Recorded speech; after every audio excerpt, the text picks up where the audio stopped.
오늘의 사연 지금 바로 시작해 볼게요. 제가 대학교 시절 이야기입니다. 당시 제가 살던 곳이 지금은 땅값도 올랐고 아파트가 들어섰지만 그 당시에는 그냥 서울 구석탱이에 있는 평범한 동네였습니다.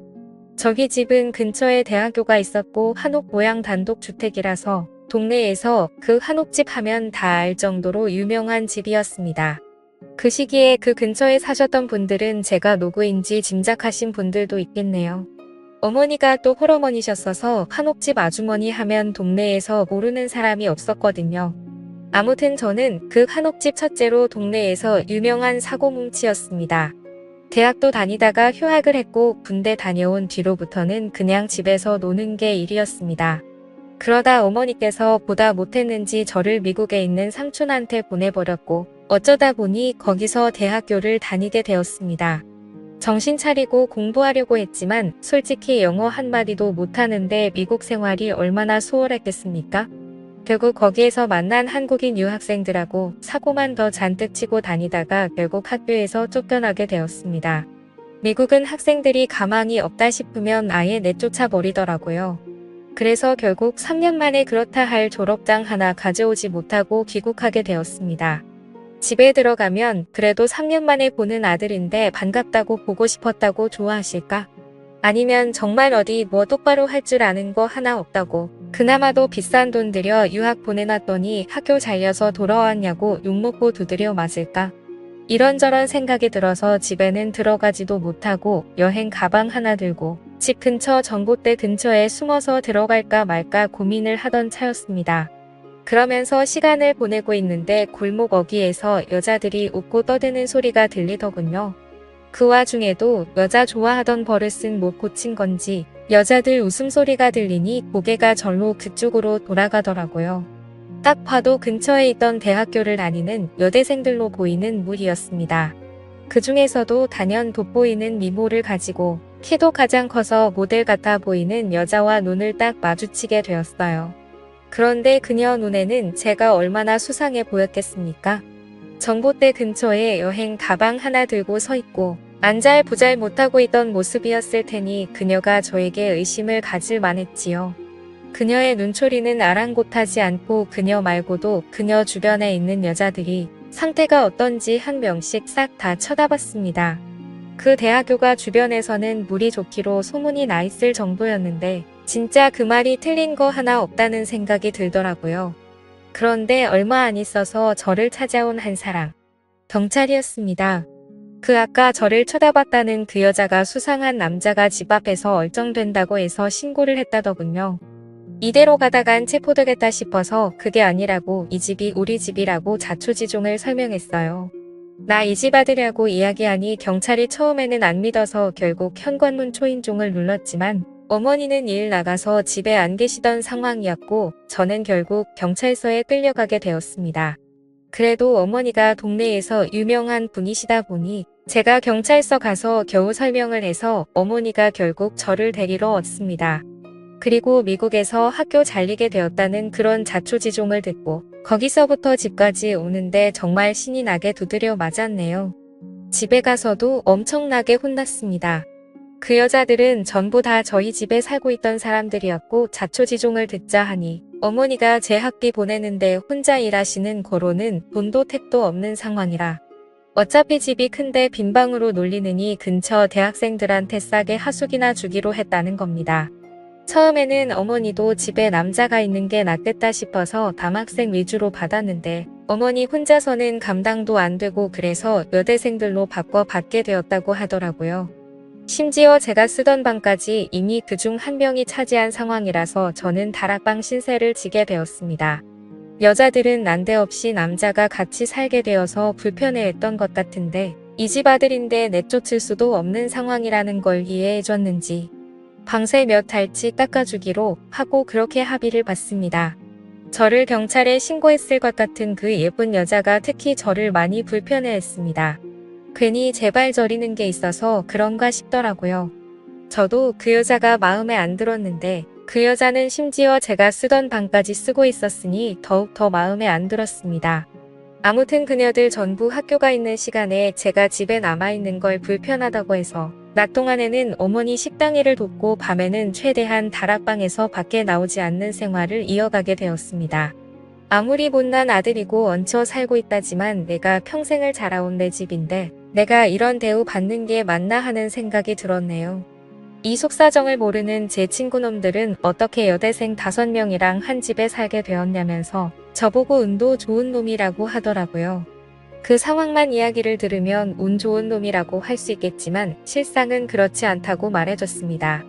그런데 친구들이 그게 아니라는 거예요. 남자랑 여자가 왜 따로 만들어져 있겠냐고. 결국 한 공간에 살부딪히며 오래 지내게 되면 싫어도 정분이 날 수밖에 없다고 하면서 전부 제가 하기 달렸다고 하는 겁니다. 지들이 저였다면 하루에 1명씩 하고 주말에는 쉬는 걸로 해서 5명 여자를 동시에 만나겠다 뭐 이런 헛소리를 하고 있더라고요. 처음에는 이 자식들이 뭣도 모르고 남의 일이니까 그런다 했습니다. 그런데 저도 사실 노는 데는 일가견이 있던 사람이고 여대생이라고 해봐야 무슨 박사 준비하는 학구열 넘치는 타입도 아니고 평범한 대학교 다니는 학생들이었는데 제가 만나오던 여자들과 별반 다를 게 없었죠. 거기에 매일 반복되는 하루에 지쳐 있는지 새로운 자극이 필요한 듯 보이더군요. 제가 일부러 멀리까지 가서 미국에서 유학하던 시절에 마시던 술 같은 걸 공수해왔습니다. 그때는 데킬라가 유행이어서 레몬도 사놓고 소금도 사놓고 해서 일부러 여자들 다 학교 끝나고 와서 저녁 먹는다고 부엌에 모이고 그럴 때를 노려서 그녀들 앞에서 데킬라나 한 잔 마셔야겠다 하고 어떻게 마시는지 보여줬지요. 손등에 소금을 좀 털어놓고 술 한 잔 마시고 소금 먹고 잘라놓은 레몬 먹고 여자들이 그 모습을 신기하게 보더라고요. 그러니 여자들이 자기도 한번 마셔봐도 되냐고 자기도 마셔보겠다고 하면서 저한테 친한 척을 하더라고요. 그때부터 밤에 어머니 주무시면 몰래 그녀들하고 술도 마시고 친해지게 되었습니다. 생각을 조금만 바꾸니 어디 멀리까지 안 가도 이렇게 예쁜 여자들이 한 지붕 아래 사는데 친구들 말대로 제가 무슨 복을 받은 건가 싶더라고요. 저에 대한 경계심이 조금 흘러지고 나니 뭐 의자가 뻑뻑하다 서랍이 잘 안 열린다 하면서 사소한 것도 저보고 해달라고 하면서 저를 방으로 끌어들이니 친구들 말대로 하루에 1명씩 돌아가면서 하고 주말엔 쉴 수 있겠다 하는 생각도 들었습니다. 애인이 동시에 4명이 생긴 것 같았어요. 그중 도무지 가까워질 수 없는 사람이 있었으니 그게 바로 그 중에서도 단연 가장 예쁘고 도도한 저를 경찰에 신고해버렸던 그녀였습니다. 사실 아쉬울 건 없었어요. 굳이 그녀가 아니더라도 다른 사람하고 이틀을 하면 되는 거 아닌가 싶었고 남은 4명도 그녀에 비해서 조금 덜 예쁘다 뿐이지 어디 가서 미모가 빠지는 사람들은 아니었거든요. 그런데 제가 그녀들하고 이렇게 번갈아 가면서 놀아나고 있는 가운데 그녀는 저를 마치 쓰레기 보듯이 콧방귀를 기는 모습을 보니까 그때부터는 오기가 생기기 시작했습니다. 어떻게든 그녀를 한번 넘어뜨려 보고 싶어서 말이지요. 제가 지내던 다락방이 사실은 제가 쓰던 방. 그러니까 지금 그녀가 지내는 방하고 이어져 있는 구조입니다. 계단 출입구가 지금은 어머니 방 쪽으로 새로 나 있긴 하지만 하숙집으로 개조하는 과정에서 방 하나 더 어떻게 해보겠다고 억지로 개조를 하셨던 겁니다. 그런데 누가 같은 돈 내고 여름엔 덥고 습하고 겨울엔 추운 다락에서 지내고 싶어 하겠습니까? 그래서 그냥 창고처럼 쓰고 있다가 제가 거기서 지내게 된 거죠. 그녀 쪽에서 통하는 문은 다락방 안쪽에서 막아놓기는 했지만 대충 경첩을 걸어놓은 거라서 쉽게 뜯어낼 수 있었습니다. 낮은 계단을 통해 그녀 방 쪽으로 나 있는 문을 여니 그 문과 계단 쪽을 해서 그녀가 옷장처럼 쓰고 있더군요. 조심조심 지나와서 그녀의 방 안에 들어갔습니다. 적을 알고 나를 알자는 생각이었지요. 그녀에 대해 제가 조금 더 잘 알게 된다면 그녀를 더 쉽게 꼬셔낼 수 있지 않겠나 하는 생각이었습니다. 제 방의 흔적은 그대로인데 제가 쓰던 책상과 침대도 그대로인데 방 안에 있는 소품들의 종류나 위치만 살짝 바꿔도 남자 방에서 여자 방이 되는 건 순식간이더군요. 향기도 괜히 좋은 향기가 나는 것 같더라고요. 그 중에서도 가장 예쁜 그녀였어서 그런가 점점 그녀를 향한 제 마음이 커져가기 시작했습니다. 다른 여자들한테 느끼던 그런 감정이 아니라 그녀와는 연애까지 해보고 싶더라고요. 그녀가 학교에 가 있을 시간에 계획을 하고 내려온 건데 난데없이 문이 벌컥 열리더라고요.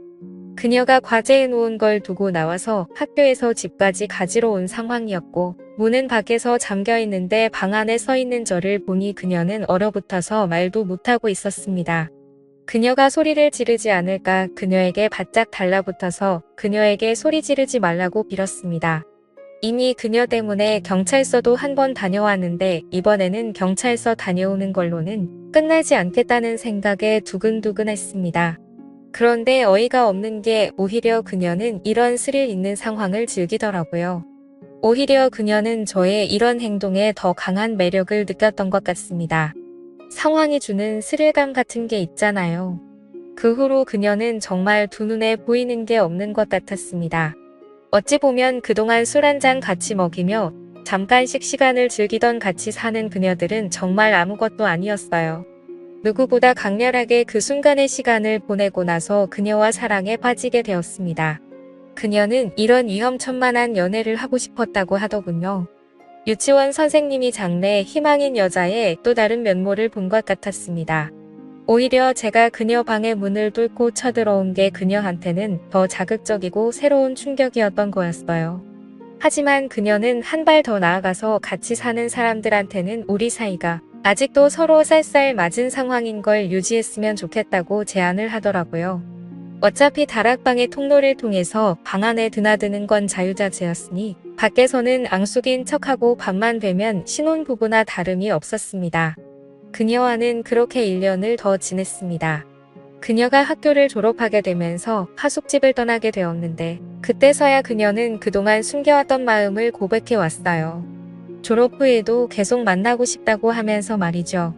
그래서 그때는 비밀스러운 만남을 유지하면서 사실은 서로 앙숙처럼 행동하던 관계였는데 지금은 상황이 비슷하지만 다릅니다. 그때로부터 15년이 지난 지금 그녀는 제 아내가 되었거든요. 지금도 앙숙 같은 관계는 여전하지만 우리가 부부라는 걸 사람들이 다 알고 있으니 말이지요. 오늘의 사연은 여기까지네요. 긴 사연 끝까지 들어주셔서 감사합니다.